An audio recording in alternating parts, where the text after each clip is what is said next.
Fala galera do canal, mais um vídeo aqui hoje, e no vídeo de hoje eu trouxe para vocês uma ferramenta que com apenas 6 passos vocês vão criar qualquer indicador, qualquer dashboard. Então se você não sabe por onde começar a criar um dashboard, como fazer, qual dashboard fazer, qual métrica fazer, fique ligado nesse vídeo que eu vou ensinar para vocês 6 passos para você fazer qualquer dashboard, tá? Então fique ligado aí e no final vou deixar uma surpresa para vocês. Vai ter um material para vocês poderem fazer o download e quando você for fazer o seu dashboard você tem esse material de apoio, tá? Então fique ligado aí, vamos pro vídeo.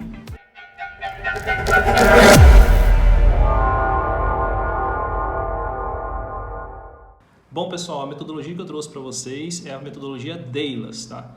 O DAILAS é um acrônimo, tá? Então ele significa 6 palavras: defina, escolha, identifique, layout, aperfeiçoe e sustente.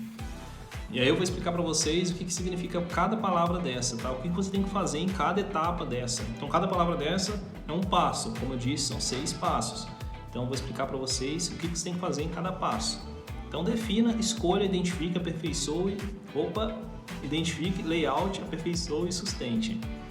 Então vamos pro slide, tá?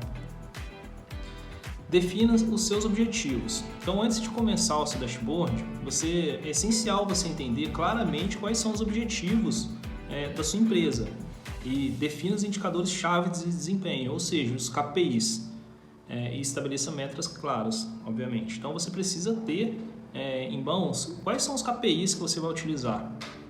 Então, Antônio, eu não tenho KPI, a minha empresa não tem nenhum KPI aqui. Então, o que você pode fazer?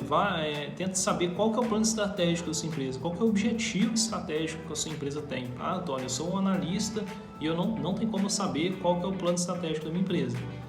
Então, você pode também tentar saber qual que é o plano estratégico da área que você trabalha. Então, você tenta, se você é um analista, vai até o seu gerente, seu supervisor, tenta saber qual que é o plano estratégico. Uma vez que talvez tenha sido ele que tenha pedido para você fazer esses indicadores. Então, tenta saber qual que é o plano estratégico, qual que é o objetivo da área. Então, Antônio, mas ele não sabe também, não tem nada, então crie você. Não precisa criar um plano estratégico, mas tenta criar um objetivo. Talvez já tenha algo ali na sua área que vocês trabalhem como objetivo. Então, pegue esse objetivo e coloque ele como objetivo-chave da área para poder fazer um dashboard. Então, você tendo um objetivo, vai ficar mais claro os próximos passos. Então, vamos imaginar aqui que você trabalha numa área de vendas, tá? E aí poderia ser área de compras, de marketing, de logística e tudo mais, mas vamos usar um exemplo aqui da área de vendas. Então, pense que você trabalha numa área de vendas e nessa área de vendas vocês querem aumentar o gasto com o cliente, o gasto que o cliente tem com você ao longo do tempo. Então, se você tem um cliente lá que ao longo do tempo gasta R$100 com vocês por mês, você quer passar esse cliente, o gasto dele passar para R$200 por mês, por cliente, né? Então, você já tem um indicador aí. Esse indicador chama LTV. Então, esse já poderia ser um KPI aí para você. É o Lifetime Value, ou tempo de vida do cliente. E um outro indicador também, você na área de vendas, talvez você queira diminuir o custo que você tem para adquirir um cliente. Como assim, Antônio, adquirir um cliente? Bom, o que é custo de aquisição do cliente? Não é o custo que você tem para poder trazer o cliente até a sua empresa, até a sua loja. Esse custo pode estar dentro desse custo marketing, despesas com o representante, por exemplo, etc. Então você também vai definir o que é esse custo, o que está dentro desse custo, você que define, tá? Então vamos para a próxima letra aqui, que é a letra E. Bom, nesse próximo passo você precisa escolher as métricas corretas, né? Selecione cuidadosamente as métricas que realmente importam para o seu negócio.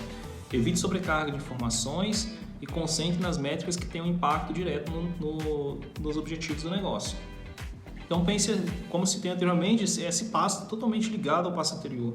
Você precisa selecionar as métricas corretas. Então você pegou lá o plano estratégico da sua área, da sua empresa, ou os objetivos, definiu quais são os KPIs, então é CAC e LTV nesse exemplo que a gente está usando, e agora eles já são as métricas por si só, né? O CAC e o LTV. Então você precisa definir quais são as premissas dessas métricas, o que você vai colocar nessas métricas, como eu coloquei anteriormente. Custo de aquisição de cliente. O que é custo de aquisição de cliente para vocês? Então você vai ter que ter uma discussão dessa também com o pessoal da sua área, com o seu gerente, diretor, supervisor, etc. Você vai ter que ter uma discussão no bom sentido, entender quais são as regras para poder pôr esse custo de aquisição do cliente. Quais são os custos que você vai colocar ali dentro? De repente você não vai colocar despesa como representante, como eu tinha dito. De repente você vai colocar só despesa com marketing, por exemplo. E aí é um custo que vocês têm. Não, eu quero colocar também despesa administrativa, por exemplo, porque eu tenho um setor aqui de back-office que é para atender o cliente. Então você vai colocar também. É uma premissa que em cada empresa deve definir, tá? E para o LTV, você também vai definir. Por exemplo, para o LTV você tem que definir um tempo ali que você vai estar visualizando, que é o tempo de vida do cliente, né? Então você também vai ter que fazer essa definição. Quais são os clientes, se você também não quiser fazer para todos. Enfim, são as regras de negócio. Identifique o público-alvo. Esse é o terceiro passo, hein, gente? Lembrando que são 6 passos do Dallas, né? Então, a letra I, identifique o público-alvo. Conheça a sua audiência, compreender as necessidades e expectativas dos usuários do dashboard é essencial para projetar uma experiência relevante e útil. Pense em quais informações são importantes para eles e adapte o design de acordo. Então aqui você precisa entender qual que é o público-alvo do seu dashboard. Quando eu digo público-alvo, é o público que vai estar consumindo essa informação. Então você precisa entender como que esse público quer visualizar esse dashboard, como que tem que ser a experiência dele lá para poder ficar o máximo interativo possível, para que ele entre lá todos os dias. Então imagine que é um indicador de CAC, como citei anteriormente, né, de custo de aquisição de cliente. Você precisa diariamente que seu time entre lá para poder acompanhar o custo por vendedor, por exemplo. Custo de aquisição de cliente por vendedor. Então, você precisa entender, o seu time precisa entrar lá e entender claramente o que está naquele dashboard, o que significa cada métrica, cada gráfico. Precisa estar claro para eles. Então, você precisa identificar qual que é esse público seu. Uma outra coisa muito importante que também... Então, uma coisa que você precisa entender também, se você está numa empresa que é multinacional, você vai ter um tipo de público. E se você está numa empresa, numa startup, por exemplo, você vai ter um outro tipo de público. Então, o seu dashboard numa startup ele vai poder ser muito mais inovador, vai poder trazer muito mais cores, por exemplo. E numa multinacional, talvez você tenha que ter uma linguagem um pouco mais formal. Por exemplo, você não vai poder ter um fundo preto no seu indicador, você vai ter que ter um fundo branco, talvez. E é isso, na letra I é isso, pessoal. Você precisa identificar qual que é o público que você está conversando, qual que é o público que está visualizando seus indicadores no dia a dia. Passando aqui para o quarto passo do Dallas, né, que é a letra L, layout. Então você precisa ter um layout intuitivo. Você precisa ter gráficos claros, cores coerentes para facilitar e menos é mais. Sempre pense nisso, menos é mais. Não adianta você ter um indicador que é cheio de reloginhos, cheio de gráficos que isso não funciona. Você precisa seguir os conceitos de storytelling.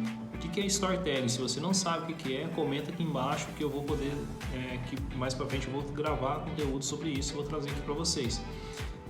Uma das técnicas de storytelling também é você descrever o seu conteúdo no formato de Z. Por que formato Z? Porque é o formato que as pessoas leem. Então, quando você visualiza um gráfico ou você está fazendo uma leitura, você vai estar sempre visualizando nesse formato. Então, você precisa encaixar o seu dashboard nesse formato também, porque assim vai ficar muito mais agradável a leitura. Então, pense nisso. Você precisa ter um layout intuitivo e agradável. Uma outra dica aqui também é você seguir a paleta de cores, a identidade visual da empresa, a mesma fonte e tudo mais. Então, se sua empresa tem uma identidade visual amarela, não use uma cor azul, tente usar o amarelo. Né? Pode usar o azul também, mas foque no amarelo. E aí eu coloco o azul como adicional, entendeu? Então, tente usar a identidade visual, a mesma fonte e tudo mais. O quinto passo do Dallas é aperfeiçoe a usabilidade. E o que é isso? Né? Sua interface deve ser fácil. Adicione filtros, ferramentas de drill down, recursos de exportação de dados para permitir exploração aprofundada. Pense na experiência do usuário e garanta que seu dashboard seja intuitivo e amigável. Aqui você vai estar pensando em quem está utilizando o seu dashboard. Então, se é o seu time de vendas, por exemplo, que no exemplo do CAC lá que a gente falou, vamos supor que é o time de vendas que está utilizando o dashboard. Então, pense assim, Poxa, será que naquela tabela lá de exportação dos dados, será que tem todas as colunas que o pessoal utiliza? Poxa, todo dia o pessoal fica me ligando pedindo algumas informações, será que eu não posso adicionar isso no dashboard? Ah, se é o diretor que acessa esse dashboard, será que não tem alguma informação que eu possa estar colocando adicional para ele? Será que não tem um tipo de gráfico que às vezes é mais agradável para ele? Às vezes o gráfico de barra está lá embaixo, será que se eu passar para cima não fica mais agradável para ele? Então é isso, aproxime de quem está usando, tente entender como que visualmente fica melhor, quais informações você precisa adicionar, de repente algum filtro que está faltando e você coloca isso lá para a pessoa. Então aproxime de quem está utilizando e tente enxergar da perspectiva dela, tá? Tente entender o que ela precisa naquele dashboard. Então, sexto e último passo, sustente o monitoramento. Sustente, pense assim, você tem um dashboard aí que é automático? Seu dashboard precisa de você para funcionar? Poxa, Antônio, todo dia eu tenho que chegar antes das 9 horas na minha empresa, extrair um relatório Excel do ERP, colocar ele numa pastinha para depois o dashboard atualizar. Então, ele não é sustentável. Se você está fazendo isso hoje, não é sustentável. E como que eu faço para ficar automático? Se você não sabe como fazer para ficar automático, comenta aqui para eu saber que eu vou trazer um vídeo explicando passo a passo também. E o que é automático? É você não precisar baixar relatório. Simplesmente assim, você ter isso tudo automático. Ou você criar um RPA, ou conectar direto no banco de dados do seu sistema e ter os seus dashboards totalmente automatizados. Porque imagine um dia que você não vá trabalhar, seja porque está viajando, está doente, ou algo assim. O seu colega de trabalho vai atualizar o indicador para você, vai baixar um relatório, vai ficar tudo certinho, vai ter algum risco do seu indicador não funcionar? Então, se tem esse risco, é melhor parar aí e tentar chegar numa forma automática dele funcionar. Bom, monitoramento. Monitoramento eu sempre separo em duas coisas. Você tem um monitoramento que é para poder enxergar se está coerente as informações do seu dashboard. Então, como eu comentei, se você baixa um relatório em Excel todo dia, imagine que um determinado dia você baixou e por algum motivo os dados saíram duplicados. E se você não faz um monitoramento adequado no seu dashboard, você não vai perceber que teve algum problema. E agora, se você monitora, você vai poder ver lá, poxa, está duplicada a informação, então dá tempo de corrigir. Então você precisa monitorar para checar se está tudo correto. Então, frequentemente, entra lá, dá uma olhada, vê se está coerente as informações e tudo mais. E a outra parte do monitoramento é monitorar para entender se o seu dashboard está longe da meta, está próximo, já passou da meta ou não. Então imagine lá o CAC, né, que é o exemplo que a gente está usando, custo de aquisição de cliente. Então imagine que você tem uma determinada meta e você está fazendo um monitoramento desse indicador mês a mês. E aí chegou no mês, você viu que está longe da meta, está longe demais da meta. E aí você tem tempo hábil para tomar ação e chegar na sua meta. Então esse outro monitoramento é para você ter planos de ações para atingir a meta. E também, do contrário também é verdadeiro, se você já atingiu a meta, vamos supor que no 10º dia do mês você já atingiu a meta daquele mês. Você precisa entender por que você já atingiu a meta. Se você fez uma coisa muito boa ali, você precisa replicar aquilo para os outros meses para poder também ter um resultado bom. Ou senão, será que sua meta está muito ruim? Sua meta está muito baixa? Como que você calculou essa meta? Então vai gerar perguntas como essa, por isso que é importante fazer esse monitoramento. Então é isso, esses são 6 passos do Dailus. O Dailus ele é uma metodologia, né? E como eu comentei, é um acrônimo, né? São 6 letras que significam 6 palavras e essas 6 palavras são 6 passos para você poder utilizar aí no dia a dia. Então, se você tem dúvidas para poder começar um dashboard, não sabe por onde começar, poxa, não sei o que eu faço, preciso fazer um dashboard, eu quero fazer um dashboard, eu quero aprender a mexer no Power BI, mas não sei por onde começar, começa com o Dailus, que ele já vai te dar um caminho, vai te dar um passo a passo. Então você vai desde a definição até o monitoramento do seu dashboard. Então é isso, gente. Então, se você gostou desse vídeo, deixe o seu like.